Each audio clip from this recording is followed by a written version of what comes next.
Hello प्रिय छात्रों एवं छात्राओं, नमस्कार। मैं हूं आपका दोस्त डीकेएस और आपका हमारे चैनल पर हार्दिक स्वागत है। दोस्तों, आप देख पा रहे हैं कि आज की जो क्लास है वो है प्लास्टर ऑफ पेरिस, जिसका सूत्र होता है CaSO4 × 1/2H2O। सो दोस्तों, आज का जो टॉपिक्स है वह है प्लास्टर ऑफ पेरिस, जो कि आप देख पा रहे हैं। इस क्लास में बहुत ही अच्छे तरीके से हम इसको क्लियर करेंगे। प्यारे स्टूडेंट्स, आप देख सकते हैं कि प्लास्टर ऑफ पेरिस को गर्म किया जाता है तो इसमें पूछा है कि केवल समीकरण देना है।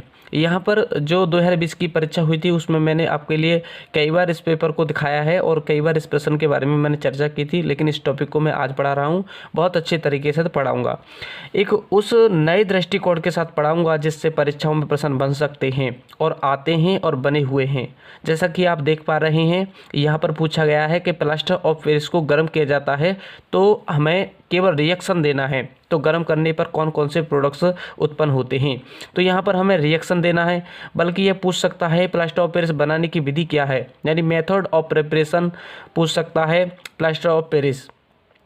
तो प्लास्टर ऑफ पेरिस के बारे में लगभग जितने भी प्रश्न बन सकते हैं उनके बारे में बहुत अच्छे तरीके से हम डिटेल्स में पढ़ेंगे और बहुत अच्छे तरीके के साथ समझेंगे। इस क्लास को पूरा ही बहुत अच्छे तरीके से मैं आपको पढ़ाऊंगा। सो दोस्तों, आप देख पा रहे हैं कि प्लास्टर ऑफ पेरिस के बारे में अधिक से अधिक जानकारी हम प्राप्त करेंगे और किस तरीके से रिएक्शन होती हैं, इनके बीच में गर्म करने पर क्या बनता है, क्या रिएक्शन होती है, हर एक उस पॉइंट को समझेंगे। प्रत्येक पॉइंट को बहुत अच्छे तरीके के साथ क्लियर करेंगे जो इस जो टॉपिक के लिए बहुत ज़्यादा महत्वपूर्ण है। सो दोस्तों, आप देख पा रहे हैं कि इसके बारे में बहुत अच्छी अच्छी जानकारियाँ आपके लिए पढ़ने को मिलेंगी और जो कि दैनिक जीवन के लिए भी बहुत ही उपयोगी हैं। तो आपके लिए मैं इसको बहुत ही अच्छे तरीके से इस टॉपिक को पूरा ही क्लियर कराऊंगा, ताकि इस पर कैसे भी प्रश्न पूछा जाए तो आप उन प्रश्नों को, जितने भी इस पर प्रश्न बन सकते हैं, अधिक से अधिक सॉल्व कर पाएँ और अपने अधिक से अधिक अंकों को आप अधिक से अधिक अंक प्राप्त कर पाएँ। तो आप देख पा रहे हैं। सो दोस्तों आप देख पा रहे हैं कि प्लास्टर ऑफ पेरिस के बारे में ये बहुत सारे टॉपिक्स लिख लिए हैं मैंने, और यहाँ पर 2-4 रिएक्शन थी जिनके बारे में पिछली जो बोर्ड परीक्षाएं हुई हैं उनमें भी पूछा गया है, और ये बहुत ही ज़्यादा इम्पोर्टेंट रिएक्शन है, इसलिए मैंने इनके बारे में थोड़ा सा आपके लिए बताया भी है। तो इससे पहले दोस्तों हम खाने का सोडा को पढ़ चुके हैं, और यदि इसकी क्लास आपने नहीं देखी है तो वीडियो के डिस्क्रिप्शन में जाएं और वहां पर आपको लिंक मिलेगा, उस पर क्लिक करें और आप उसको वीडियो को ज़रूर देखें, क्योंकि जो आप पेपर देख सकते हैं, क्योंकि आप देख सकते हैं कि जो यहाँ पर खाने के सोडे को गर्म किया जाता है तो यहाँ पर रिएक्शन देना था, पेपर में इस तरीके से पूछा गया था। तो मैंने इस टॉपिक को बहुत ही अच्छे तरीके से पूरा ही लगभग कंप्लीट करा दिया है कि इससे किसी भी तरीके से प्रश्न बनता है तो आप उसको अच्छे तरीके से सॉल्व कर पाएंगे। अब हम पढ़ेंगे प्लास्टर ऑफ पेरिस के बारे में। इससे पहले मैं एक छोटा सा टॉपिक और पढ़ाना चाहता हूँ जिसको धावन सोडा कहते हैं।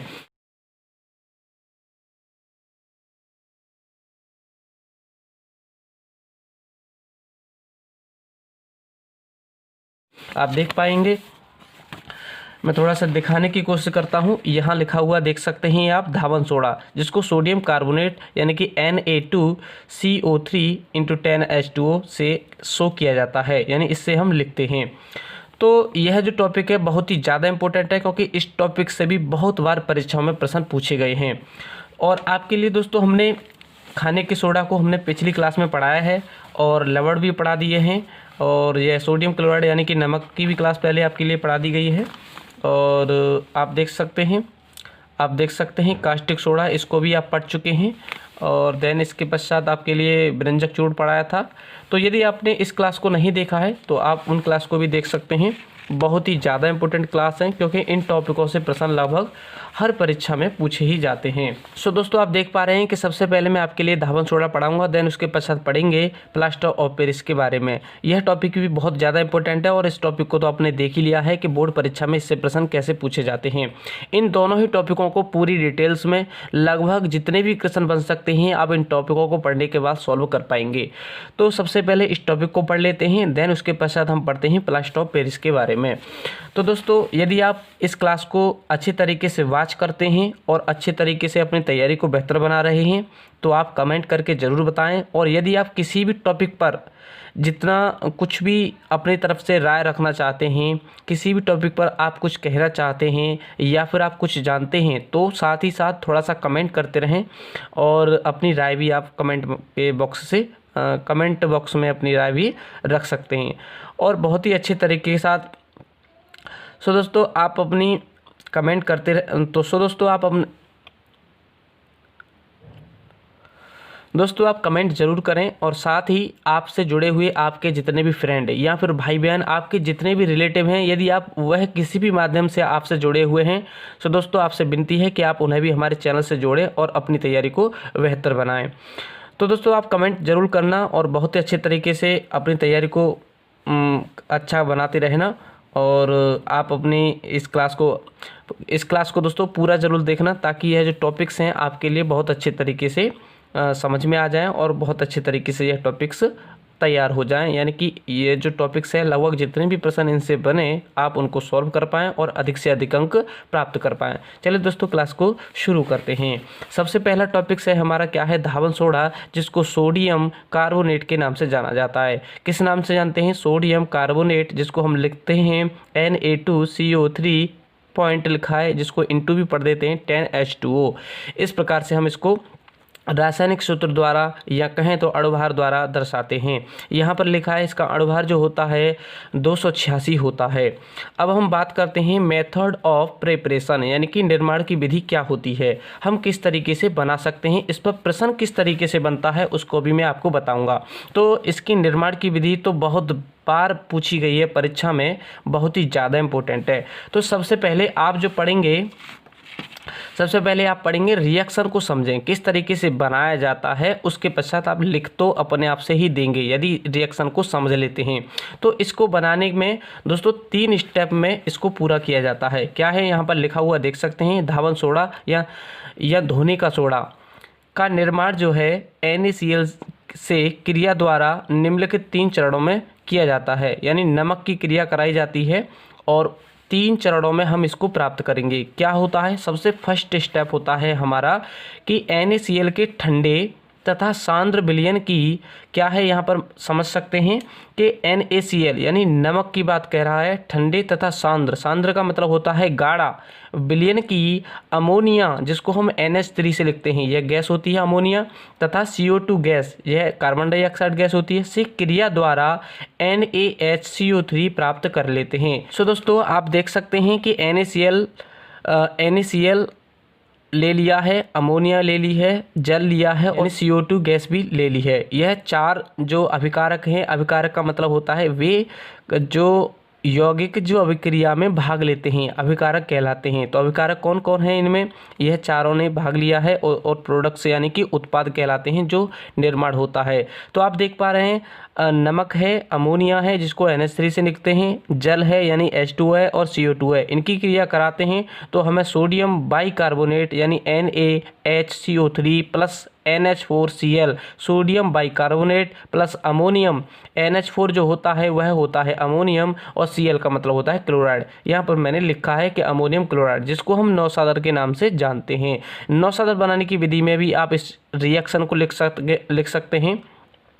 यदि आपसे पूछा जाए कि अमोनियम क्लोराइड को कैसे प्राप्त करेंगे या कहें तो नौसादर को आप कैसे प्राप्त करेंगे, तो इस रिएक्शन को भी आप लिख सकते हैं और सोडियम बाइकार्बोनेट के लिए भी इस रिएक्शन को आप लिख सकते हैं। अब हम सेकंड स्टेप के बारे में समझते हैं। फर्स्ट स्टेप में हमें प्राप्त हुआ है सोडियम बाइकार्बोनेट, लेकिन हमें प्राप्त करना है सोडियम कार्बोनेट। यहाँ पर है सोडियम बाइकार्बोनेट, देख सकते हैं आप सोडियम बाइकार्बोनेट है। अब हम सेकंड स्टेप पर चलते हैं। सेकंड स्टेप में क्या है, सोडियम बाइकार्बोनेट जो कि यहाँ पर हमें प्राप्त हुआ है, इसको फिल्टरित करते हैं और इसको अलग कर लेते हैं। देन उसके बाद इसको सुखा करके गर्म किया जाता है। यहाँ पर लिखा हुआ देख सकते हैं, सोडियम बाइकार्बोनेट को फिल्टरित करके पृथक कर लिया जाता है, यानी कि अलग कर लेते हैं और सुखाकर गर्म करते हैं।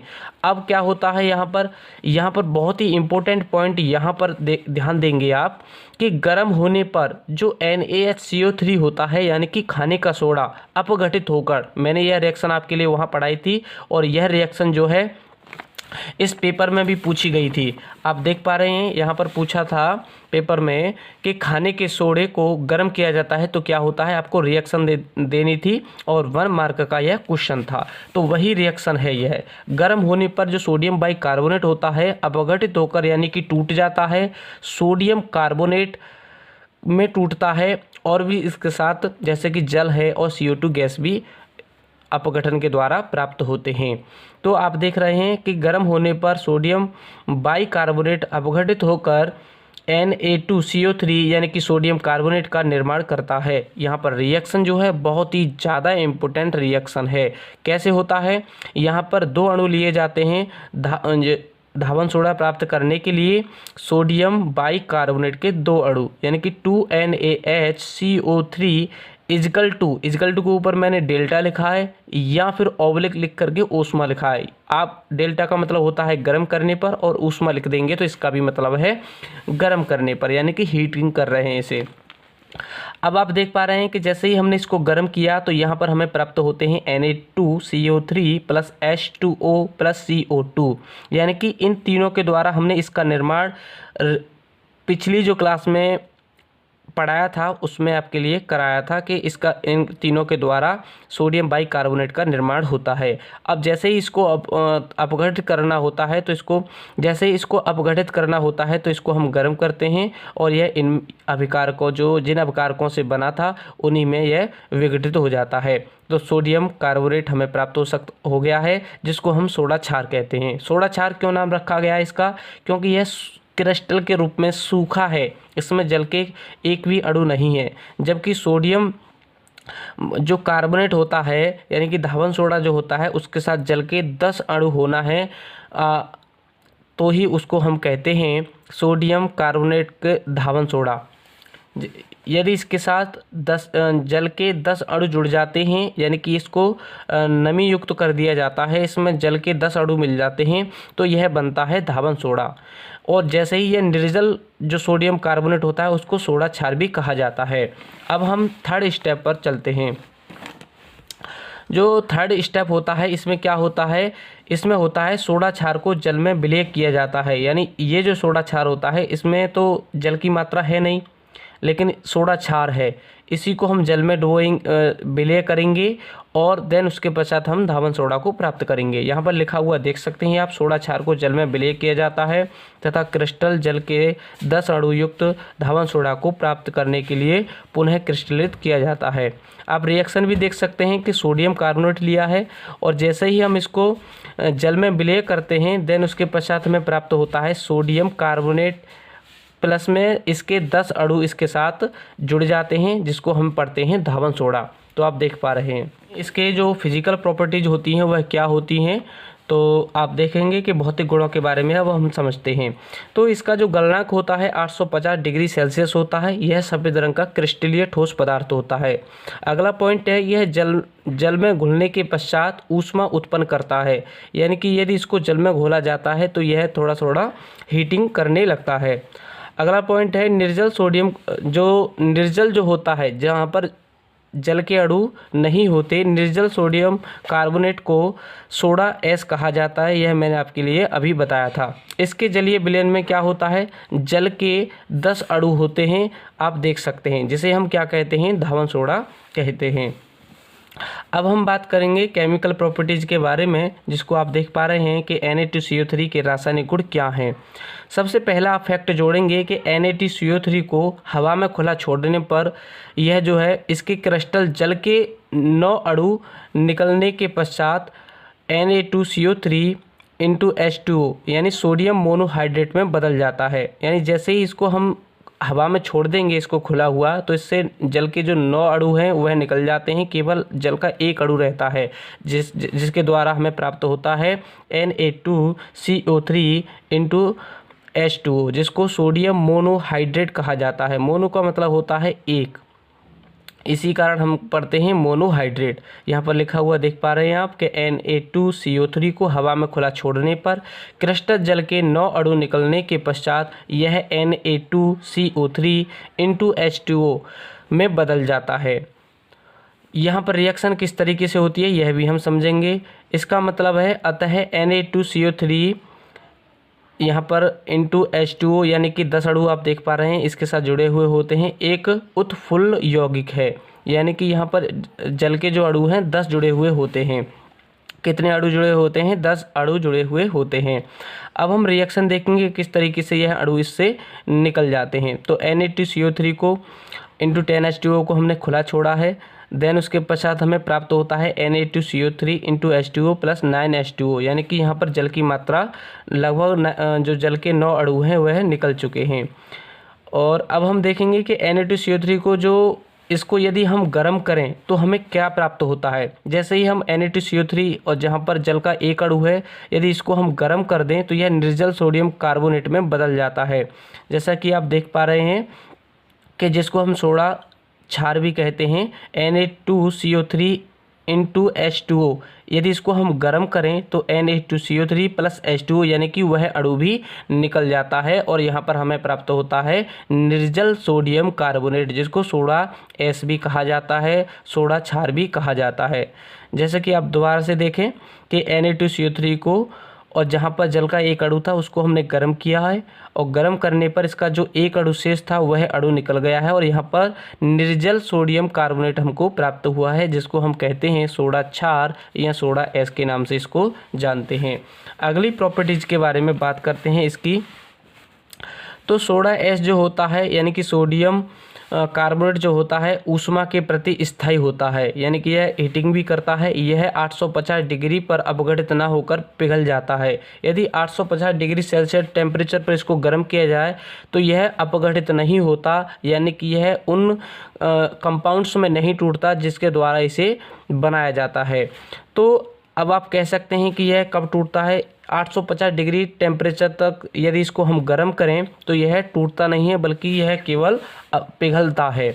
अब हम बात करेंगे किसी जल में जो यहाँ पर आप देख सकते हैं कि किसी जल योजित लवण से, जिसमें जल की मात्रा हो, कोई ऐसा लवण हो लवण से स्वतः जल के लुप्त होने की क्रिया जिससे इन लवणों की सतह पाउडर के समान हो जाती है, इस प्रकार की क्रिया ही उत्प्लवन क्रिया कहलाती है। तो यहाँ पर अभी आपने पढ़ा था कि इस जो सोडियम कार्बोनेट था उससे इसके 9 अणु जो निकले थे और इसी कारण हमने कहा था कि Na2CO3 पॉइंट यानी कि जो इंटू 10H2O एक उत्फुल्ल यौगिक है। उत्फुल्ल यौगिक कौन से कहलाते हैं? वे यौगिक जिनसे जो जल के अणु अपने आप से यानी स्वतः लुप्त होने लगते हैं या निकलने लगते हैं। यहाँ पर आप लिखा हुआ देख सकते हैं कि किसी जल योजित लवण से स्वतः जल के लुप्त होने की क्रिया जिससे इन लवणों की सतह पाउडर के समान हो जाती है, इस प्रकार की क्रिया ही उत्फुल्लन क्रिया कहलाती है। तो उत्फुल्लन के बारे में यदि लिखने के लिए आता है तो आप इस तरीके से लिखेंगे।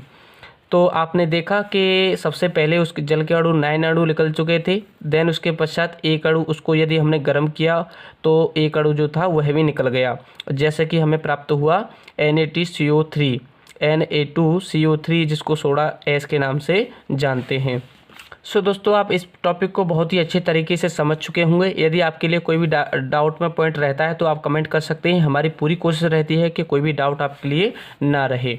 तो यहाँ पर आप इस टॉपिक को बहुत अच्छे तरीके से समझ पाएंगे और कमेंट करके ज़रूर बताएंगे कि आपके लिए क्लास कैसी लगी और इस टॉपिक को आपने किस तरीके से अच्छे तरीके से तैयार किया है।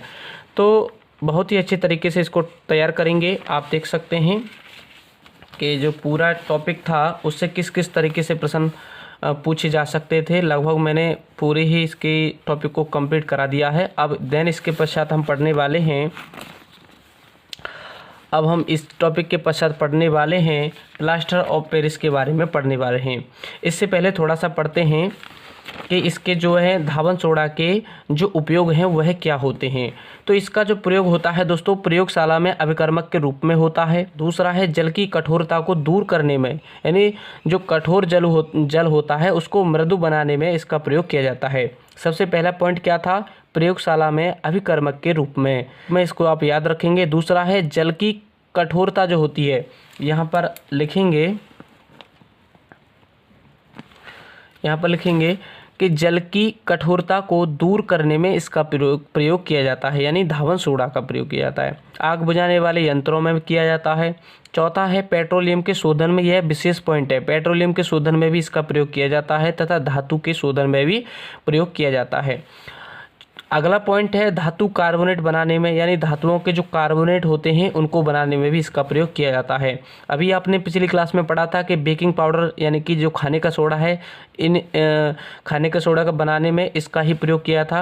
CO2 गैस का प्रयोग हुआ था और जल का प्रयोग हुआ था, तो इसका बेकिंग पाउडर बनाने में भी प्रयोग किया जाता है। पेंट रंजक जो होते हैं, जो डाई जो होती हैं तथा सुहागा बनाने में इसका प्रयोग किया जाता है। कांच के बर्तन की चिकनाई को दूर करने में तथा वस्त्र धुलाई में भी इसका प्रयोग किया जाता है। आप इसको बहुत ही अच्छे तरीके के साथ याद रखेंगे, इन पॉइंट को थोड़ा सा पढ़ेंगे तो आपके लिए अच्छे तरीके से याद हो जाएंगे और आपके लिए यह क्लास जो है बहुत अच्छी लगी होगी। आप कमेंट करके ज़रूर बताएंगे। अब हम इसके पश्चात पढ़ेंगे प्लास्टर ऑफ पेरिस। इस टॉपिक को भी बहुत अच्छे तरीके के साथ कंप्लीट करेंगे। जैसा कि आप देख पाए हैं कि यहाँ पर प्रश्न इस टॉपिक से आया था बोर्ड परीक्षा 2020 में। तो चलिए दोस्तों, इस टॉपिक के बारे में भी समझते हैं और आप कमेंट जरूर करेंगे और बहुत अच्छी तरीके के साथ अपनी तैयारी को करें। चलिए दोस्तों, आगे क्लास आपके लिए जल्दी मिलेगी। थैंक यू दोस्तों, नमस्कार।